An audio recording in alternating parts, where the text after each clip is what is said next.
Under sixes in England don't kick like that. It's called a standing foot for an obvious reason, yet yours is anything but. Okay, so apparently proper English technique requires a standing foot that remains standing throughout the entire kick. I jumped after my kick for a follow through, which is improper American technique. So we're gonna do a proper English technique with a standing foot. Let's give it a try. All right, so standing foot. Got the ball right here. We're gonna approach it. We're gonna standing foot it. Okay, so that was okay, but I think we can do better. So here's the thing. You're not the only person that made a comment about my approach or my follow through. I had quite a few people mocking it as being awkward, weird. Why do you approach the ball like that? Why do you jump after you kick the ball? That's so weird and American. And here's the thing. All of you guys are just outing yourselves as having no basic comprehension of soccer technique. You don't understand how you're supposed to shoot in soccer, and it's very clear. So why did I approach the ball the way I did? And why did I jump into my follow through? The answer is physics. So let me give you a physics lesson. All right, so if we want to shoot with power, there are a few things we have to do. We have to approach it and build up momentum, and then we have to continue this momentum through the ball to apply as much energy into the ball as possible. If I were to approach the ball very, very slowly, so I approach it like this, I would not be building up much momentum or energy to apply into the ball to shoot with power. Also, when I shoot, I kick and I kind of stop. I'm also not going to be applying much power into my shot.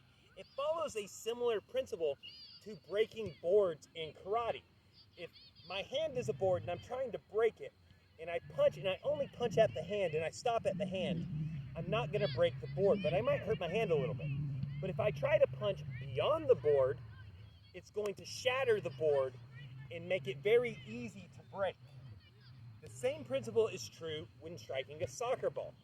We want to hit the ball and we want to follow through as far as we can.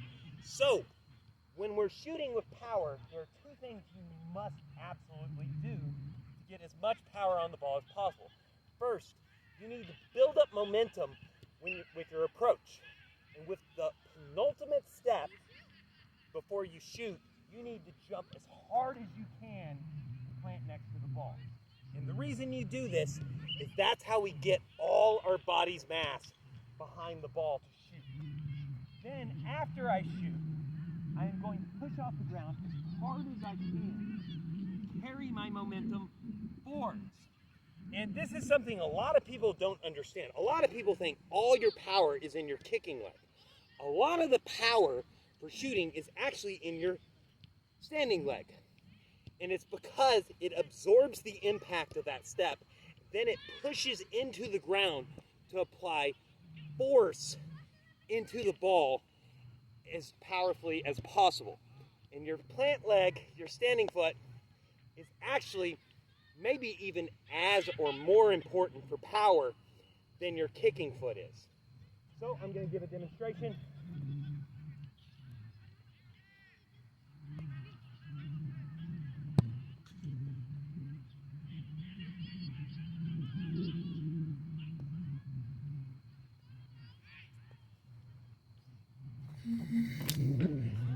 And that's how you shoot with power.